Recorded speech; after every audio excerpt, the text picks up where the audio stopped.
Hai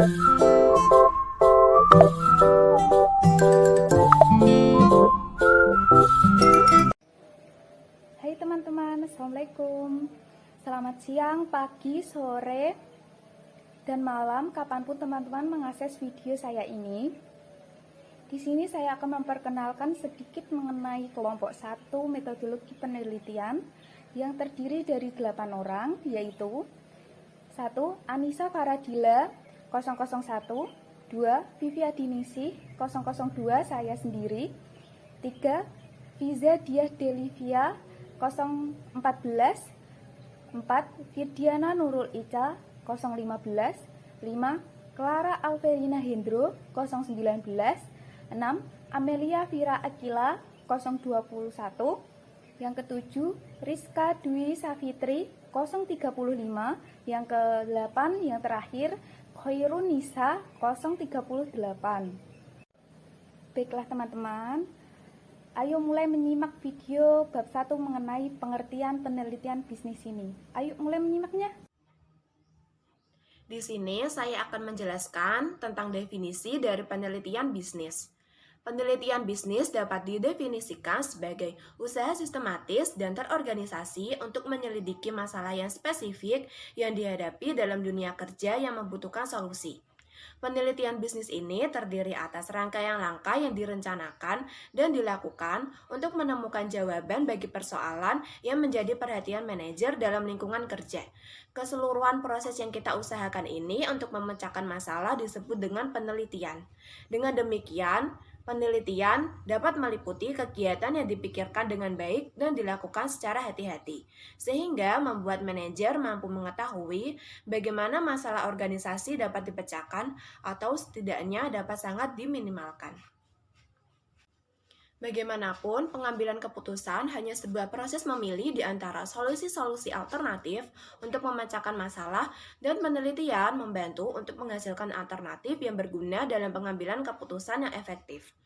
Pengetahuan tentang penelitian dapat membuat Anda mampu melakukan penelitian mandiri untuk menyelesaikan masalah yang lebih kecil dan yang lebih besar yang akan Anda hadapi dalam pekerjaan, seperti bendahara, controller, brand manager, karyawan pemasaran dan penjualan, manajer proyek, analisis bisnis, atau konsultan.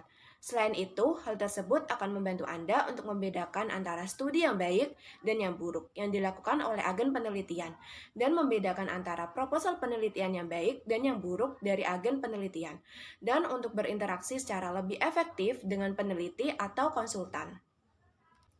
Jadi intinya, penelitian bisnis didefinisikan sebagai penyelidikan atau pertanyaan yang terorganisasi, sistematis berdasarkan data, kritis, objektif untuk masalah tertentu yang dilakukan dengan tujuan untuk menemukan jawaban atau solusi untuk masalah tersebut atau memberikan informasi yang diperlukan untuk memandu manajer mengambil keputusan berdasarkan informasi agar berhasil memecahkan masalah tersebut. Selanjutnya, terkait dengan penelitian dan manajer.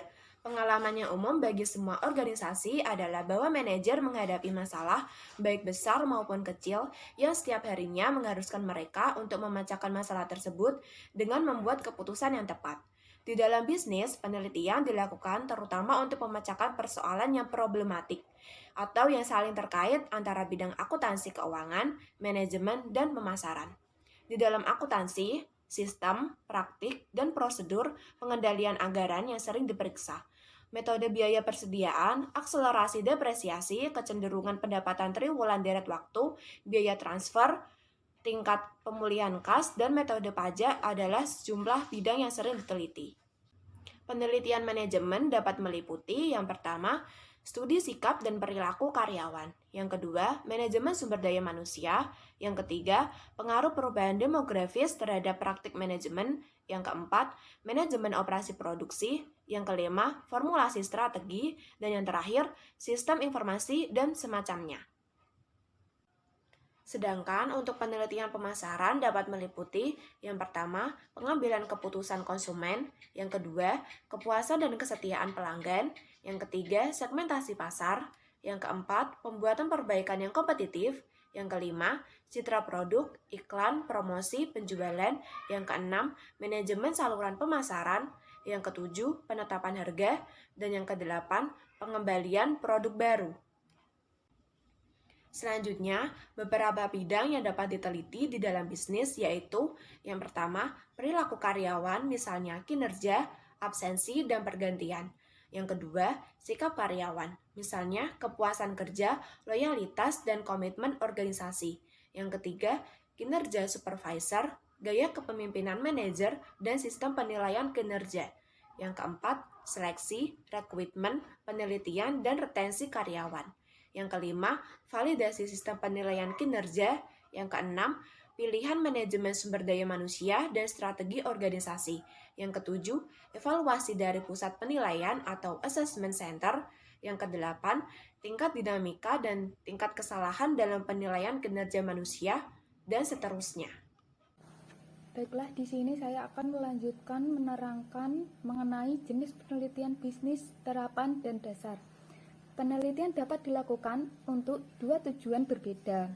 Tujuan pertama adalah untuk memecahkan masalah saat ini yang dihadapkan oleh manajer dalam konteks pekerjaan yang menuntut solusi tepat waktu. Misalnya, produk tertentu mungkin tidak terjual dengan baik dan manajer ingin mengetahui alasan dibalik hal tersebut.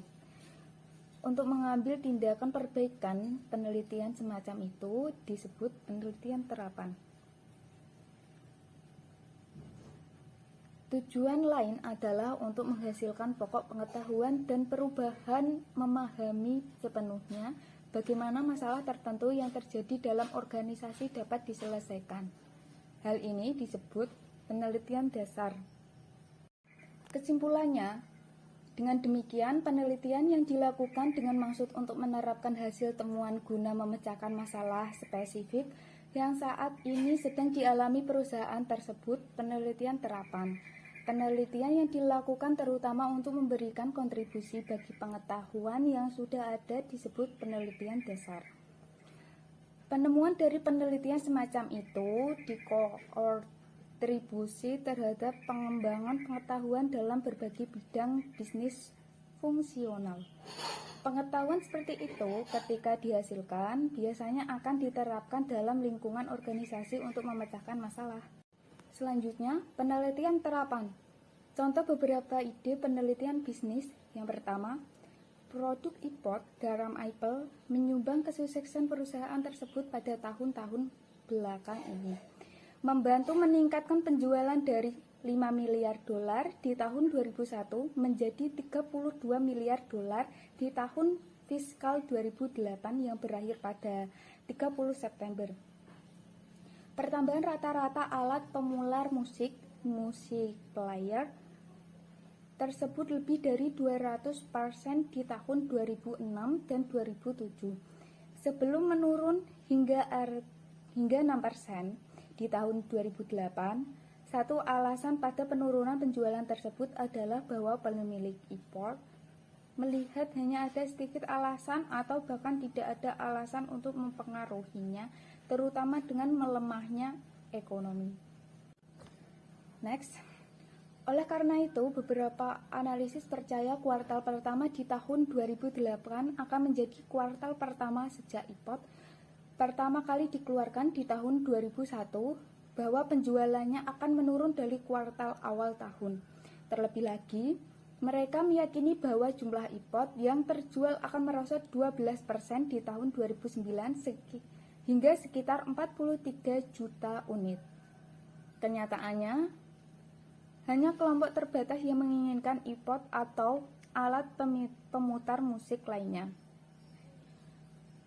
Mengungkapkan seseorang analisis, sehingga pertanyaannya menjadi apa yang akan dilakukan oleh Apple terkait hal tersebut.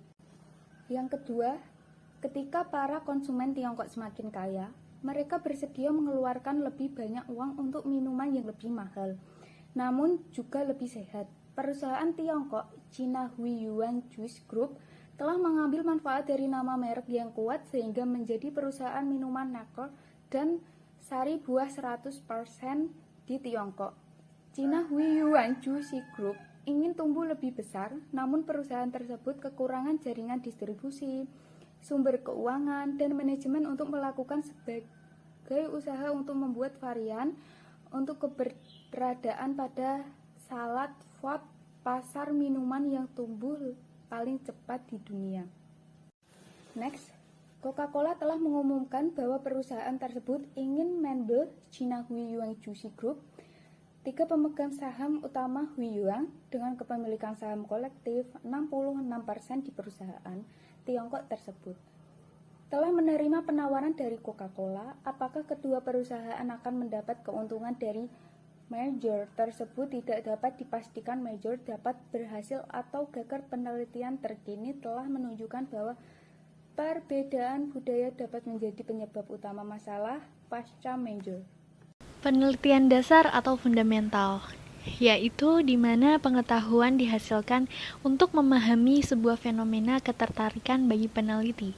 Contohnya, banyaknya perusahaan besar melakukan perusahaan dasar, misalnya General Electric Company, yang menghasilkan pengetahuan terkait energi listrik yang berbeda. Perusahaan-perusahaan komputer ini terus-menerus terlibat dalam usaha menghasilkan pengetahuan praktis untuk meningkatkan mikrokomputer dalam industri yang menguntungkan bagi manajer dan teknisi dalam sebuah organisasi. Hal ini akhirnya menyebabkan peningkatan penjualan komputer bagi perusahaan mereka.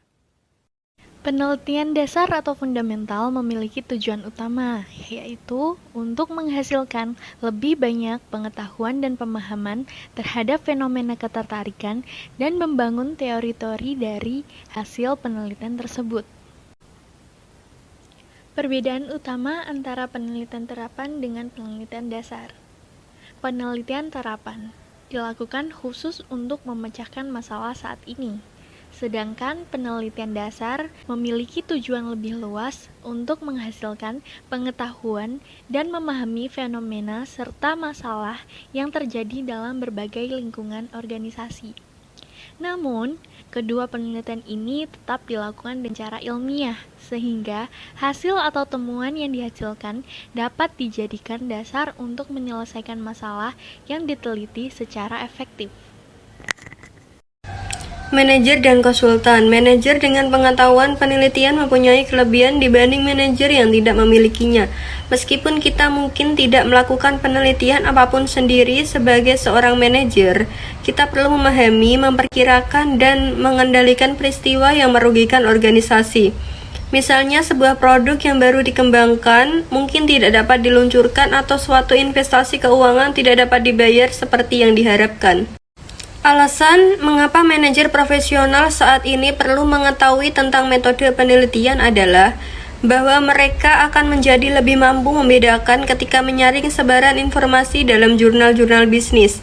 Bahkan di antara artikel ilmiah, beberapa lebih tepat untuk diaplikasi atau diadaptasi oleh organisasi atau situasi tertentu dibanding lainnya. Yang ketiga yaitu, jika manajer memahami laporan penelitian terkait organisasi mereka yang disusun oleh profesional, mereka akan diperlengkapi untuk menentukan risiko secara cerdas, ilmiah, dan penuh perhitungan dengan pengetahuan tentang probabilitas kesuksesan atau kegagalan keputusan mereka. Penelitian kemudian menjadi alat pengambilan keputusan yang berguna dibandingkan banyak sekali informasi statistik yang tidak terpahami. Masih ada beberapa alasan lain mengapa manajer profesional sebaiknya memahami penelitian dan metode penelitian dalam bisnis. Yang pertama yaitu pengetahuan tersebut mempertajam kepekaan manajer terhadap banyak sekali variabel yang berhubungan dalam suatu situasi dan terus mengingatkan mereka tentang multikausalitas dan multifinalitas fenomena, sehingga menjauhkan dugaan yang tidak tepat dan simplistik mengenai satu variabel yang menyebabkan variabel lain. Yang kedua yaitu pengetahuan tentang penelitian menolong manajer mengaitkan dan membagikan informasi terkait dengan peneliti atau konsultan yang disewa untuk memecahkan masalah. Yang terakhir yaitu, singkat kata, memahami penelitian dan metode penelitian membantu manajer profesional untuk yang pertama yaitu mengenali dan secara efektif memecahkan masalah kecil dalam konteks pekerjaan. Yang kedua yaitu mengetahui bagaimana membedakan penelitian yang baik dan yang buruk. Yang ketiga yaitu menghargai dan terus-menerus menyadari berbagai pengaruh dan efek dari faktor-faktor terkait dalam suatu situasi. Yang keempat yaitu memperhitungkan risiko dari pengambilan keputusan, mengetahui sepenuhnya probabilitas yang terkait dengan kemungkinan keluaran atau outcome yang berbeda. Yang kelima yaitu mencegah kepentingan pribadi yang mungkin mempengaruhi situasi. Yang keenam yaitu berhubungan dengan peneliti dan konsultan yang disewa secara lebih efektif. Yang terakhir adalah menggabungkan pengalaman dengan pengetahuan ilmiah ketika mengambil keputusan. Yang terakhir adalah karena manajer menjadi lebih memahami tentang investigasi ilmiah, kepentingan pribadi di dalam atau luar organisasi pun tidak akan berlaku. Misalnya, sebuah kelompok penelitian internal dalam organisasi tidak akan mampu menyimpangkan informasi atau memanipulasi temuan untuk kepentingan mereka sendiri jika manajer menyadari bias yang dapat menyusup ke dalam penelitian dan mengetahui bagaimana data dianalisis dan diinterpretasi. Saya di sini akan menjelaskan tentang manajer dan konsultan penelitian. Tujuan utama seorang manajer dalam menyewa konsultan seharusnya sebagai upaya pemecah masalah, bukan sebagai untuk memenuhi kepentingan pihak tertentu. Sebelum menyewa seorang konsultan, manajer harus memastikan manfaat dan efektivitas individu dari seorang konsultan yang disewa. Selain itu, dianjurkan untuk memeriksa keahlian dan institusi para konsultan sebelum menyewa. Menemukan dan memilih peneliti. Banyak perusahaan konsultan organisasi yang terdaftar apabila indikasi luas mengenai bidang atau isu yang perlu diteliti dan dinyatakan. Perusahaan konsultan akan memberhentikan daftar individu yang mempunyai keahlian dalam bidang yang bersangkutan. Keahlian masing-masing individu tersebut biasanya diungkapkan oleh perusahaan. Organisasi yang lain-lain yang menggunakan jasa mereka dapat menghubungi dan memastikan manfaat dan efektivitas setiap individu dan reputasi terhadap perusahaan tersebut.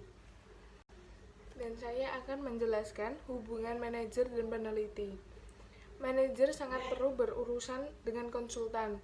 Penelitian yang dilakukan secara ilmiah akan menghasilkan studi bermanfaat bagi manajer dengan menyediakan beberapa variabel relevan untuk melengkapi yang menjadi penelitian dan memberikan wawasan yang berguna untuk manajer untuk memperoleh manfaat yang besar. Apabila manajer paham tentang penelitian, maka interaksi manajer dan peneliti menjadi lebih berarti, bertujuan, dan bermanfaat untuk organisasi maupun peneliti. Yang kedua, manajer harus memberi informasi peneliti terhadap jenis informasi yang disediakan dan apa yang tidak dapat diberikan pada mereka. Dokumen tersebut seperti arsip karyawan ataupun yang menyangkut rahasia bisnis tertentu.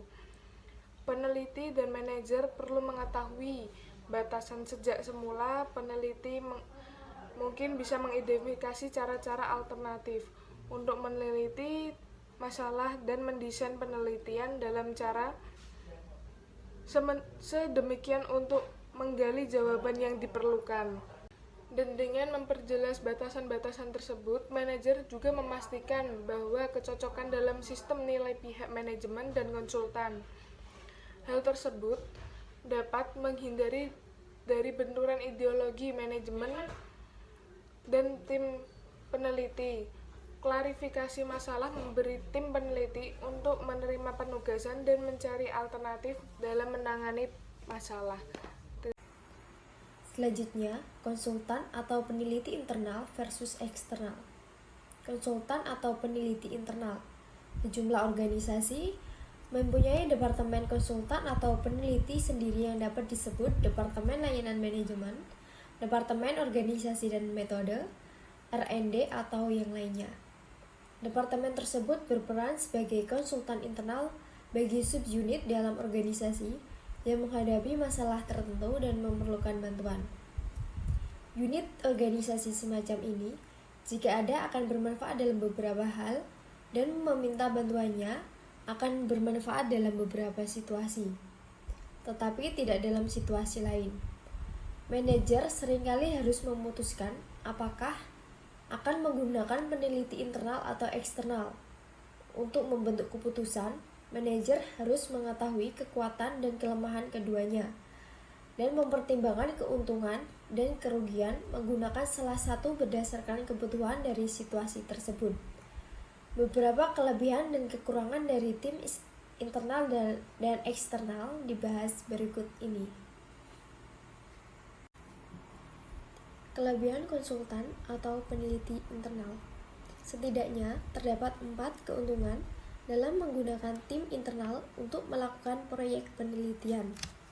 Yang pertama, tim internal memiliki kesempatan lebih baik untuk diterima karyawan dalam subunit organisasi di mana penelitian dilakukan.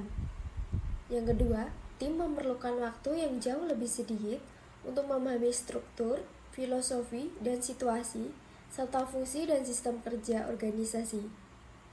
Yang ketiga, mereka dapat mengimplementasikan rekomendasi setelah bantuan penelitian diterima. Hal ini sangat penting karena setiap masalah dalam implementasi rekomendasi dapat dihilangkan dengan bantuan mereka. Mereka juga dapat mengevaluasi efektivitas perubahan dan mempertimbangkan perubahan lebih lanjut jika dan ketika diperlukan.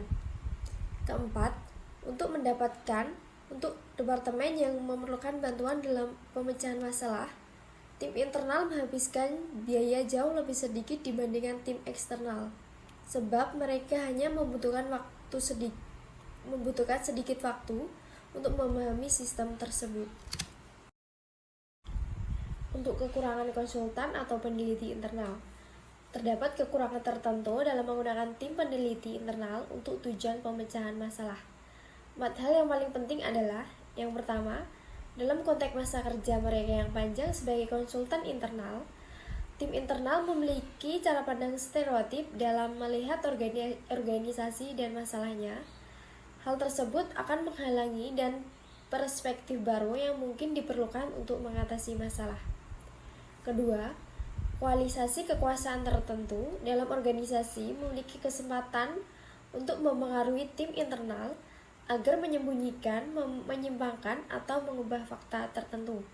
Dan yang ketiga, terdapat kemungkinan bahwa bahkan tim penelitian internal yang paling terlatih sebagai ahli oleh staf dan manajemen, sehingga rekomendasi mereka tidak memperoleh cukup pertimbangan dan perhatian yang layak. Berikutnya, konsultan atau peneliti eksternal. Kekurangan dari tim peneliti internal sebaliknya menjadi kelebihan tim eksternal, dan kelebihan tim peneliti internal menjadi kekurangan eksternal. Meskipun demikian, kelebihan dan kekurangan tim eksternal dapat digarisbawahi. Kelebihan dari konsultan atau peneliti eksternal yaitu tim eksternal memiliki banyak pengalaman dari berbagai jenis organisasi yang memiliki jenis masalah yang sama atau hampir sama. Kedua, pengalaman yang luas akan membuat mereka mampu berpikir dan mempertimbangkan beberapa cara alternatif untuk melihat masalah. Yang ketiga, memiliki lebih banyak pengetahuan mengenai model-model pemecahan masalah terkini dan tercanggih. Kekurangan konsultan atau peneliti eksternal. Kekurangan tertentu dalam menggunakan tim peneliti eksternal yaitu untuk tujuan pemecahan masalah. Yang pertama, biaya sewa tim penelitian eksternal biasanya mahal dan cenderung dihindari, kecuali dalam masa tertentu atau sangat kritis. Kedua, tim eksternal memerlukan banyak waktu untuk memahami organisasi yang akan diteliti. Mereka jarang memerlukan sambutan, pun tidak dengan diterima oleh karyawan. Departemen dan orang-orang yang terpengaruh dengan studi penelitian tersebut mungkin menganggap tim studi sebagai ancaman dan menentang mereka. Oleh karena itu, meminta dukungan karyawan dan memperoleh kerjasama mereka dalam studi menjadi lebih sulit dan memerlukan waktu bagi peneliti eksternal dibanding tim internal. Yang selanjutnya yaitu tim eksternal juga membebankan biaya tambahan untuk bantuan dari mereka tahap implementasi dan evaluasi. Mengingat kelebihan dan kekurangan tim peneliti internal dan eksternal, manajer yang mengingatkan jasa penelitian harus mempertimbangkan pro dan kontra dalam menggunakan salah satu untuk membuat keputusan.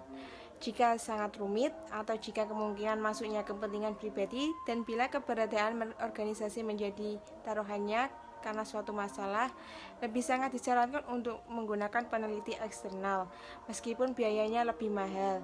Tetapi, kalau masalah tersebut cukup sederhana, jika waktu menjadi penentu dalam pemecahan masalah yang cukup rumit, atau bila sistem yang luas diperlukan untuk membuat prosedur atau kebijakan yang bersifat rutin, tim internal dapat menjadi pilihan yang lebih baik.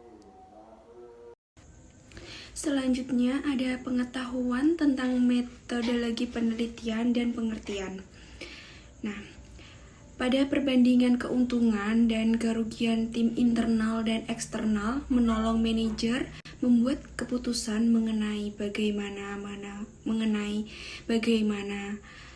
menangani masalah dan menentukan apakah peneliti internal atau eksternal yang merupakan pilihan tepat untuk menginvestigasi dan memecahkan suatu masalah. Selanjutnya ada etika dan penelitian bisnis. Nah, etika dalam penelitian bisnis mengacu pada kode etik atau norma perilaku sosial yang diharapkan ketika melakukan penelitian. Kode etik berlaku bagi masyarakat dan organisasi, bahkan anggota yang mensponsori penelitian. Nah, peneliti yang melakukan penelitian dan responden yang memberikan data yang diperlukan.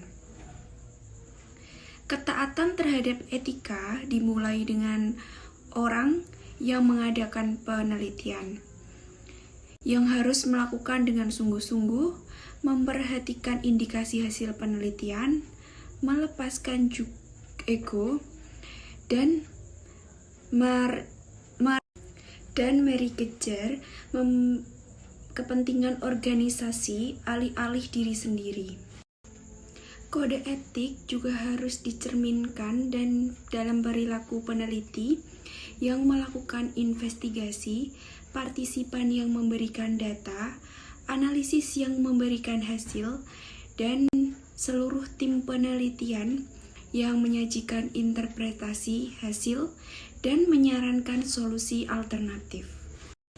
Dengan demikian, perilaku etis meliputi setiap langkah dalam proses penelitian, pengumpulan data, analisis data, pelaporan, dan penyebaran informasi internet jika kegiatan tersebut dilakukan. Ada jurnal bisnis seperti Journal of Business Ethics dan Business Ethics Quarterly yang terutama ditunjukkan untuk isu etika dalam bisnis.